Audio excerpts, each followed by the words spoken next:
Hello बच्चों, मैं सभी का स्वागत करता हूं अपने प्यारे से फिजिक्स ज्ञान मुकेश ने चैनल पे। इसके पहले आपको स्टडी प्लान दिया है, डेरिवेशन को कैसे याद करें ये भी इंपॉर्टेंट था, वो भी वीडियो दिया मैंने। शॉर्टकट ट्रिक्स बताई कि कैसे रिमेंबर करें, ना भूलने का तरीका बता रहा हूं, ठीक है ना। अब बारी है easy way to draw the label diagram. बहुत इंपॉर्टेंट सवाल होता है और हमारे डायग्राम के कारण ही सवाल को हल किया जा सकता है। क्या सर? हाँ जी, बिल्कुल सही बता रहे हैं हम लोग। सही बता रहा हूं, जो बताना था मुझे सही चीज बता रहा हूं मैं एग्जांपल भी दूंगा आप लोगों को। डायग्राम के लिए लगते हैं फिजिक्स के बेसिक कॉन्सेप्ट लगने वाले हैं।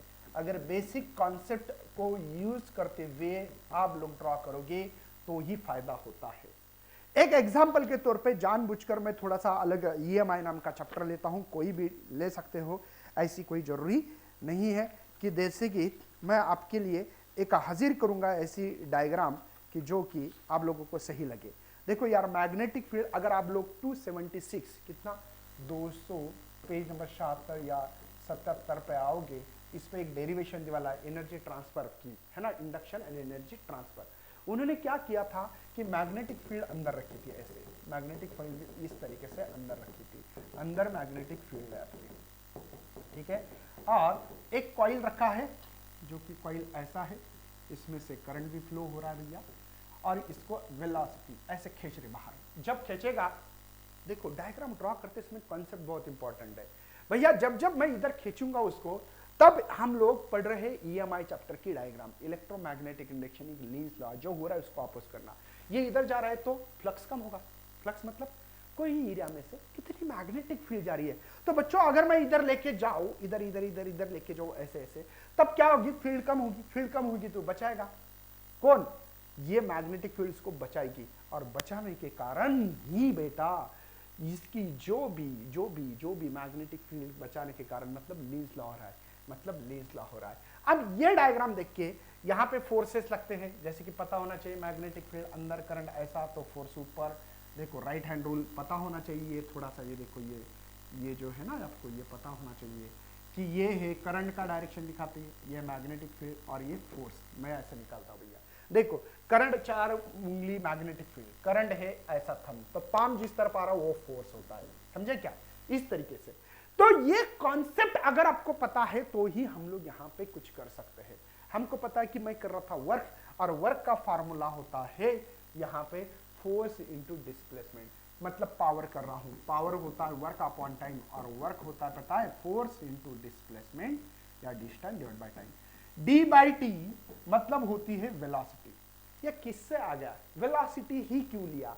तो पता होना चाहिए डायग्राम के कारण है। वेलोसिटी, इस कॉइल को मैं इधर खींच रहा था, वेलोसिटी थी, फोर्स लगा रहा था, इस कारण इसको ये दे दिया, समझे क्या? तो इसके कारण मैंने इसके पहले मोस्ट इंपॉर्टेंट डेरिवेशन की जो डाला, यही क्वेश्चन भी डाला था, जानबूझकर ये ले रहा हूं, तो डायग्राम इंपॉर्टेंट है भाई। तो फोर्स देखो, पावर का फार्मूला है फोर्स इंटू वेलोसिटी। अब ये फोर्स है, लेकिन फोर्स कौन सा है? डायग्राम देख के पता लगेगा। क्यों सर? क्योंकि इस कंडक्टर में से करंट फ्लो हो रहा है सर, ओके।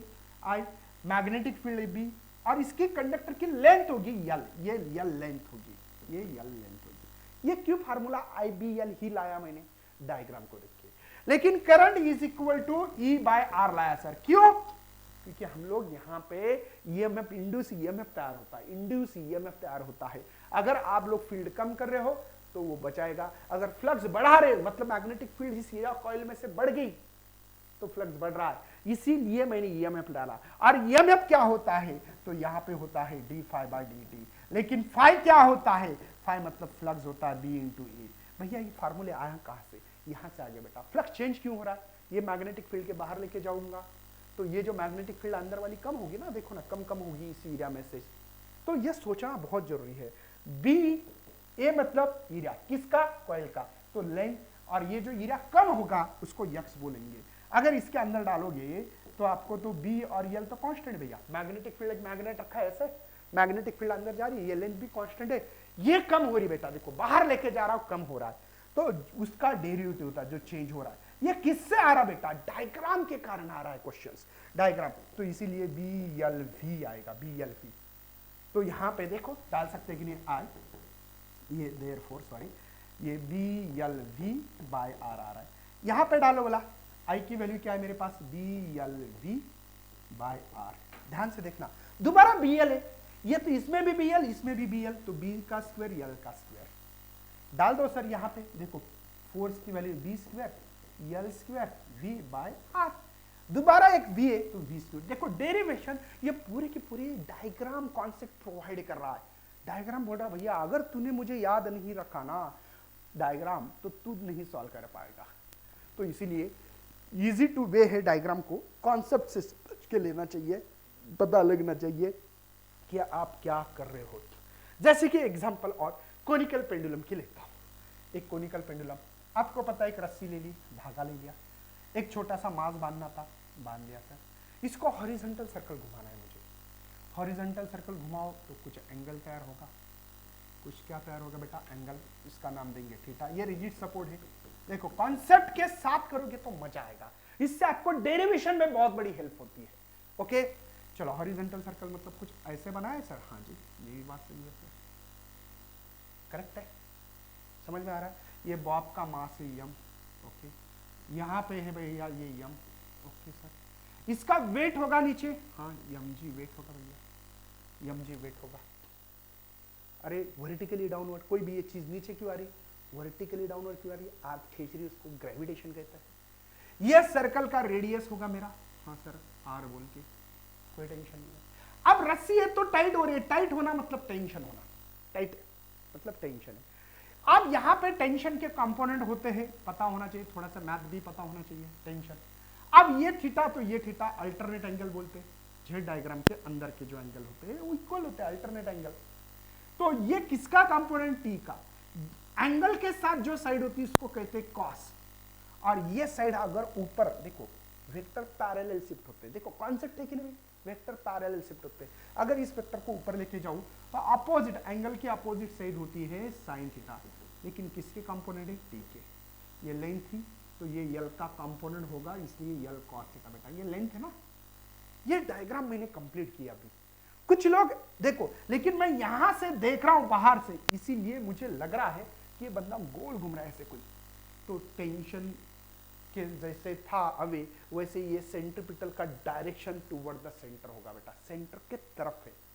तो इसी के कारण तो मैं इक्वेशन निकाल सकता हूं ना भाई, टी कॉस थीटा बैलेंस कर रहा है एमजी को, क्योंकि पत्थर ना ऊपर ना नीचे। देखो डायग्राम देख के बता रहा हूं, टी साइन थीटा बताओ सेंट्रीपिटल फोर्स है, सेंटर के तरफ है, इसलिए M R omega square. Equation 1 equation 2 divide कर रहा हूं, देखो M R omega square divided by M G, T sine theta divide by T cos theta, T से टी को मरवाओ, एम से एम को मरवाओ, ओमेगा स्क्वायर जो होगा वो जी। एक तो टैन थीटा के फॉर्म में नहीं दिया, लेकिन रख सकते हो क्या, हाँ जी, क्योंकि बुक्स में ऐसा सवाल पूछा है एक क्वेश्चन कि टैन के फॉर्म में निकालना था, तो ओमेगा ये आएगा रूट में। सर ये क्यों निकाल रहे, मेरा टारगेट ये है कि मेरा ये जो पेंडुलम है, सॉरी ये बॉब है, ये कंप्लीट रिवॉल्यूशन करने के लिए कितना समय ले रहा है ये निकालना है, ठीक है ना। तो पीरियड का फार्मूला सबको पता होता है, टॉइस पाई बाय ओमेगा, तो ये 2 पाई, डिवाइड का डिवाइड ऊपर जाता है, थोड़ा सा नॉलेज होना चाहिए, ये आर क्यू ऊपर लिखा है पता होना चाहिए। एक फार्मूला ऐसे भी होता है, प्रूव दैट बोल के आ सकता है, T is equal to twice by root of R divide by G tan theta. भले आपके बुक्स में ना हो, लेकिन करना भैया, दुआ लगेगी मुकेश सर की, समझे। सर हम लोगों को एक समझ में आ रहा है, यस ओ पी बोलेंगे ट्राइंगल को, triangle of S O P.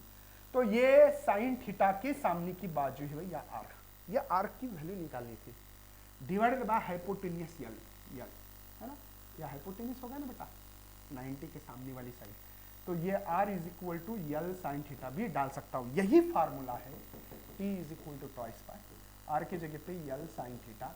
और मैंने बोला ना भैया ये दिया नहीं तो हमारे पास tan मतलब साइन बाय कॉस है, tan मतलब साइन बाय कॉस, साइन से साइन को मरवा दो, ये ऊपर जाएगा, हो गया ना भैया पीरियड। तो मेरी बात समझो कि अगर आपको नॉलेज ना हो डायग्राम का, शायद इसके कारण भी आपकी फिजिक्स वीक हो सकती है, ये मुझे डाउट है भैया। और फ्रीक्वेंसी क्या होती है, द रेसिप्रोकल ऑफ पीरियड, बस फ्रीक्वेंसी इसको उल्टा करो, 1 बाय टॉइस बाय, है ना, root of G divide by L cos theta भी लिख सकता हूँ। फ्रीक्वेंसी उल्टी होती है। क्या यार, कुछ भी नहीं है, बस डायग्राम इजी वे यही है कि कॉन्सेप्ट समझो कि मास है तो वेट होगा, टेंशन है, रस्सी है तो टाइट होगी, टेंशन आएगा, सेंटर की तरफ जो कंपोनेंट्स को सेंट्रीपिटल बोलते हैं। मतलब अगर आपको डायग्राम ड्रॉ करते हुए नॉलेज नहीं मिल रहा है तो आप अगला सवाल सॉल्व ही नहीं कर पाओगे। तो उम्मीद करते कि डायग्राम इजी वे निकालने का, कॉन्सेप्ट के साथ निकालने का जो तरीका है उससे ही हम लोग एक तो इजी याद भी रख सकते हैं हम लोग अच्छी तरह से, है ना, वो भूल भी नहीं जाएंगे। अगर बेस हो तो भूलोगे कैसे, बेस नहीं, रट्टा मार रहे कोई फायदा नहीं है। तो उम्मीद करता हूँ कि इस तरीके से पढ़ाई करोगे और आप अपनी जो भी एग्जाम है उसको अच्छी तरह से क्रैक करें। तो मिलते हैं, जय हिंद जय भारत, तब तक बाय बाय बाय बाय।